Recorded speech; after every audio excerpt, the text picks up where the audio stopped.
यीशु मसीह के नाम में मैं आपका स्वागत करता हूं और मेरा विश्वास है कि आज जो कुछ आप देखेंगे और सुनेंगे और परमेश्वर की आत्मा से और रूह से आप बरकतों को पाएंगे।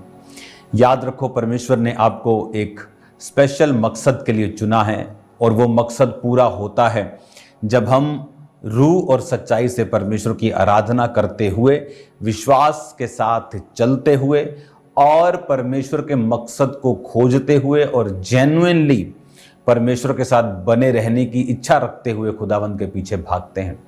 तो परमेश्वर अपनी इच्छाओं और मर्जियों को हमारी ज़िंदगी में पूरा करता है। आज हम बाइबल में एक प्रार्थना करते वक्त परमेश्वर मुझे बता रहा था कि किस तरह से दाऊद की ज़िंदगी में परमेश्वर ने योनातन को भेजा। कौन था योनातन? जोनाथन इंग्लिश में है, योनातन हिंदी में बोलते हैं। वो शाऊल का बेटा था। शाऊल के मरने के बाद जो शाऊल की गद्दी का वारिस था वो योनाथन था। शाऊल भी इस बात को जानता था और शाऊल ये भी बात जानता था कि परमेश्वर ने उससे राज्य को छीन लिया है और दाऊद को दे दिया है। योनाथन भी इस बात को जानता था कि शाऊल के बाद ये राजगद्दी उसकी होगी। ये कोई छोटी मोटी दुकान की गद्दी नहीं जिसे लोग तब मरने मारने पर भी नहीं छोड़ते। भाई भाई सगे सुप्रीम कोर्ट में चले जाते हैं क्योंकि पैसों का मामला है, कुछ लाखों का, कुछ करोड़ों का। लेकिन ये तो पूरे देश की बात थी। ये तो पूरा इजराइल देश का राजा था, प्रधानमंत्री भी नहीं। प्रधानमंत्री भी छोटा है राजा के सामने। क्यों? क्योंकि प्रधानमंत्री लोकतांत्रिक मूल्यों से और संविधान से बंधा हुआ है, लेकिन राजा नहीं बंधा हुआ। राजा 1% बंधा हुआ और 99% खुला है। जब एक व्यक्ति को मालूम है कि ये राज मेरा है, ये अरबों खरबों, ये बेशुमार दौलत, ये इज्जत, ये बरकत मेरी है, लेकिन बाइबल कहती वो दाऊद से प्यार करता था और दिल से चाहता था कि दाऊद को ये राजगद्दी मिले। मैंने परमेश्वर के लोगों की लाइफ में ये फेवर देखा है कि बिना किसी कारण, बिना किसी लालच के, ऐसे लोग जो परमेश्वर को नहीं जानते क्रिश्चियंस के ऊपर ऐसा फेवर कर रहे हैं कि वो भी हैरान हो रहे कि ऐसा फेवर तो शायद मैंने मसीही लोगों से भी नहीं पाया जो अन्य जातियों से मैं पा रहा हूं। क्यों? क्योंकि ये परमेश्वर का फेवर था। बाइबल में जब हम नीति वचन को, उसके 3 बाब को पढ़ते हैं, ये वचन आज के वचन में नहीं था, ये परमेश्वर ने मुझे अभी बताया है। नीति वचन 3 उसकी 3 में लिखा, कृपा और सच्चाई तुझसे अलग न होने पाए, वरन उनको अपने गले का हार बनाना, अपनी हृदय रूपी पट्टियां पर लिखना, तो तू परमेश्वर और मनुष्य दोनों का अनुग्रह पाएगा, तो अति बुद्धिमान होगा। परमेश्वर ने कहा अगर कृपा और सच्चाई तुझसे अलग ना हो। दाऊद की जिंदगी में क्या थी? परमेश्वर की कृपा थी। क्यों? क्योंकि उसने कृपा करना नहीं छोड़ा। शाऊल को मार सकता था, उसने कृपा की। उसको मालूम था कि शाऊल को मार दूंगा तो ये गद्दी मेरी है, लेकिन बाइबल कहती उसने कहा मैं यहोवा के अभिषिक्त पर हाथ क्यों उठाऊं। दाऊद के साथी बोलने लगे कि शाऊल को मार, ये तेरी गद्दी में रुकावट है, लेकिन शाऊल ने कहा अपने समय से ये मरेगा, अपनी मृत्यु से मरेगा या लड़ाई में मरेगा, मैं इस पर हाथ नहीं उठाऊंगा। सच्चाई उससे अलग नहीं हुई, उसने अपने हृदय पे उनको लिख के रखा। कोई टेम्पटेशन, कोई गद्दी की लालच, कोई चीज उसे वो वचन से हटा नहीं पाई। और बाइबल कहती है कि परमेश्वर और मनुष्य तू दोनों के अनुग्रह को पाएगा। परमेश्वर का अनुग्रह उस पे था और मनुष्य का अनुग्रह भी उस पे था कि योनातन उस पे इतना अनुग्रह कर रहा था कि ऐसा लग रहा था कि क्या ये फेक लव करता है, क्यों प्यार करता है, ये क्या इसको लालच है। वो दूसरे वाला प्यार भी नहीं था जो आज आदमी आदमी से कर रहा है, ये वो वाला प्यार भी नहीं था। ये एक प्योर लव था बाय गॉड्स ग्रेस। उसकी खुदा उसको कन्विंस कर रहा था, खुदा उसको गाइड कर रहा था। आप जब परमेश्वर के साथ वफादारी में चलते हैं, आप जब खुदाबंद के साथ उसके वायदों को पूरा करते हुए चलते हैं, तो वचन ये कहता है कि आप लोगों के ऊपर परमेश्वर फेवर करता है। आप घबराएं मत, दिल ना छोड़ें। पास्टर्स खास तौर पे, हमारा परमेश्वर वो परमेश्वर है जिसने दानियेल के समय में नबूकदनेस्सर राजा जो पूरी दुनिया को मारकर आता था, उसके समय में जब भट्टियों से बचाने वाला शद्रक मेशक अबेदनगो को, दारा राजा के टाइम पर दानियेल को शेरों की मांद से बचाने वाला, क्षरे राजा के टाइम के ऊपर रानी एस्तर के द्वारा पूरी यहूदी कौम को बचाने वाला परमेश्वर, तो आप वरी ना करें, खुदा के साथ लिपटे रहें, जुड़ के रहें। परमेश्वर आपको गिरने नहीं देगा। अगर आप परमेश्वर के साथ वफादार हैं तो वो आपके साथ डबल वफादार है। वो आपको सुरक्षित रखेगा, वो आपको बचा के रखेगा, वो आपके परिवार को ब्लेस करेगा, वो शैतान की योजनाओं को नाश करेगा। आज मैं खुदावंद के मस्से को अपने ऊपर देख रहा हूं जब मैं आपसे बात कर रहा हूं। वो आपको चंगा भी करेगा, वो आपको आजाद करेगा, वो शैतान की योजनाओं को नाश करेगा, वो अपनी ग्लोरी को, अपनी महिमा को आपके ऊपर दिखाएगा यीशु मसीह के नाम में। और ये दुनिया इसकी विटनेस होगी। अन्य जाति लोग आपकी गवाही देंगे, क्रिश्चियंस आपकी गवाही देंगे, आपका परिवार आपकी गवाही देगा, जो परमेश्वर का फेवर मैं आपकी लाइफ के ऊपर आता हुआ देख रहा हूं। राइट नाउ मैं ये पढ़ रहा हूं और मैं चाहता हूं कि आप मेरे साथ इसे फॉलो करें। आप ये बात जानते हैं कि आप यीशु मसीह के द्वारा बुलाए गए हैं। परमेश्वर ने आपको अपनी महिमा के लिए बुलाया है, आपको परमेश्वर ने अपनी महिमा के लिए चुना है। कुरिन्थियों के मुताबिक परमेश्वर ने कहा, मैं जगत के निर्बलों, तुच्छों को, जो कुछ नहीं है, मूर्खों को मैं चुनता हूं ताकि जो अपने आप को कुछ समझते हैं, ज्ञानवान, धनवान, उनको मैं लज्जित कर सकूं। परमेश्वर ने आपको चुना है खास मकसद के लिए, लेकिन वो मकसद समझने के लिए जरूरी है कि हमारी स्पिरिचुअल आईज जो हैं वो ओपन हों।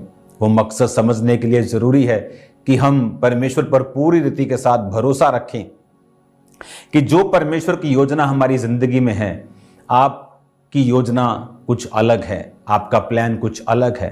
परमेश्वर आने वाले समय को जानता है।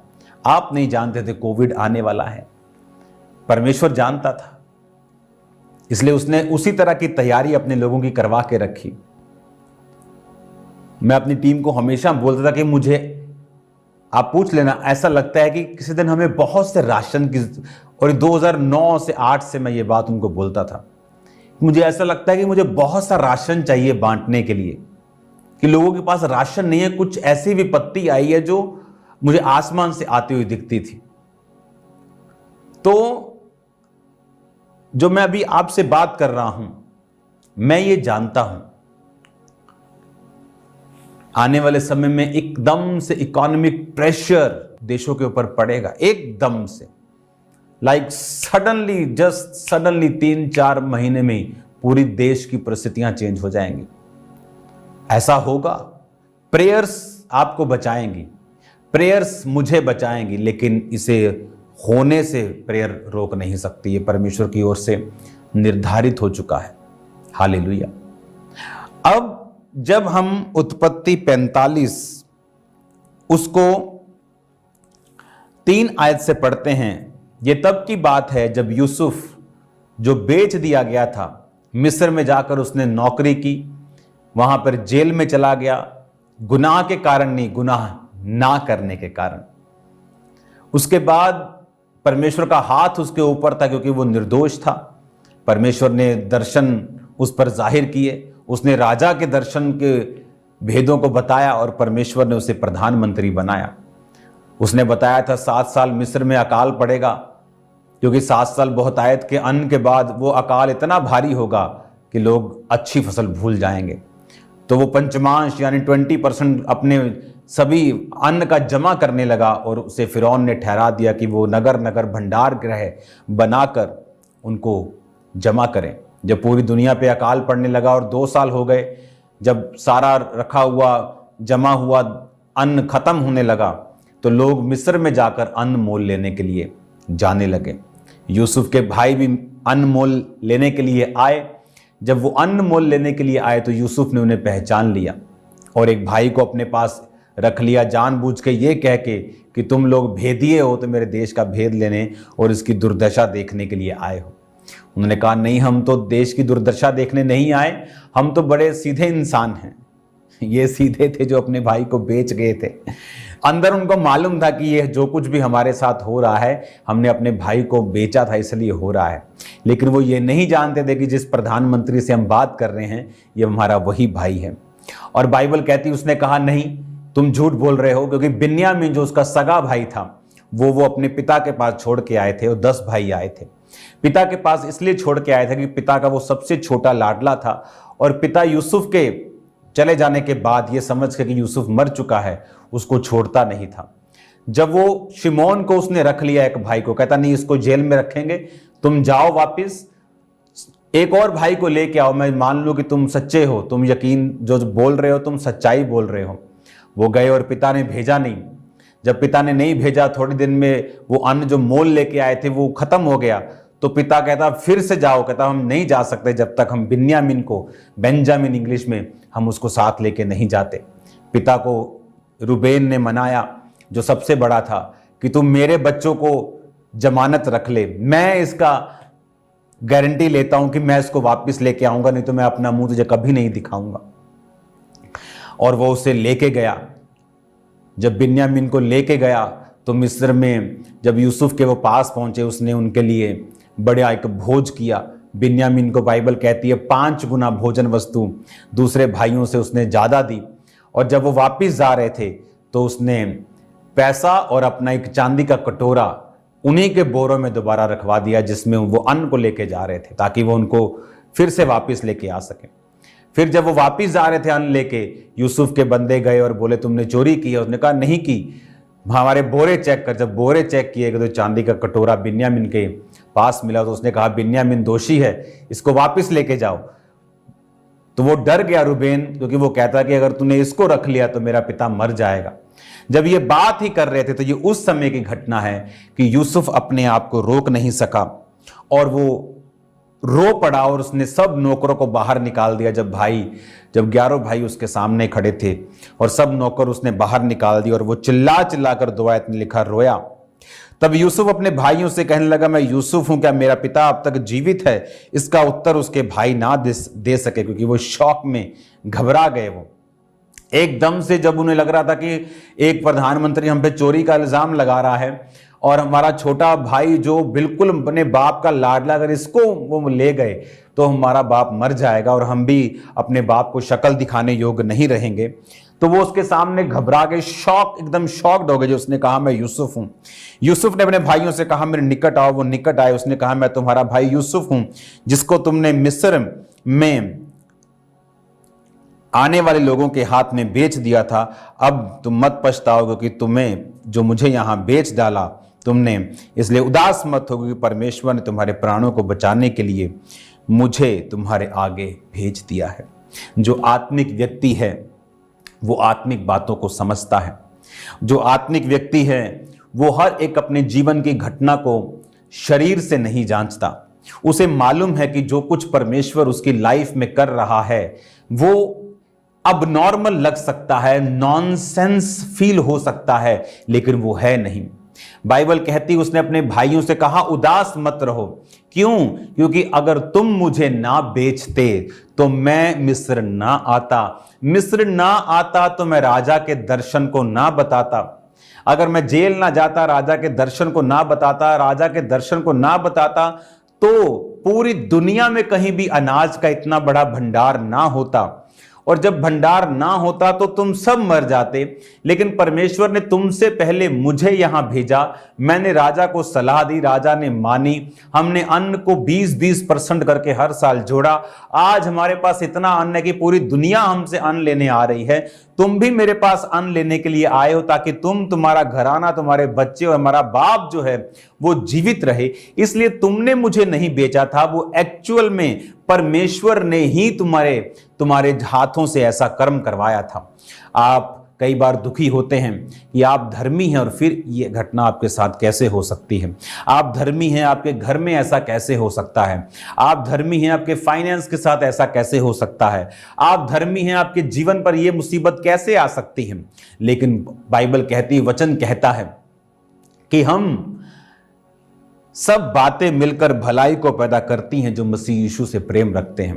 जब हम परमेश्वर से प्यार करने लगते हैं, जब हम परमेश्वर से जेन्युइनली प्यार करते हैं, तो बाइबल कहती है हर चीज मिलकर भलाई को पैदा करती है।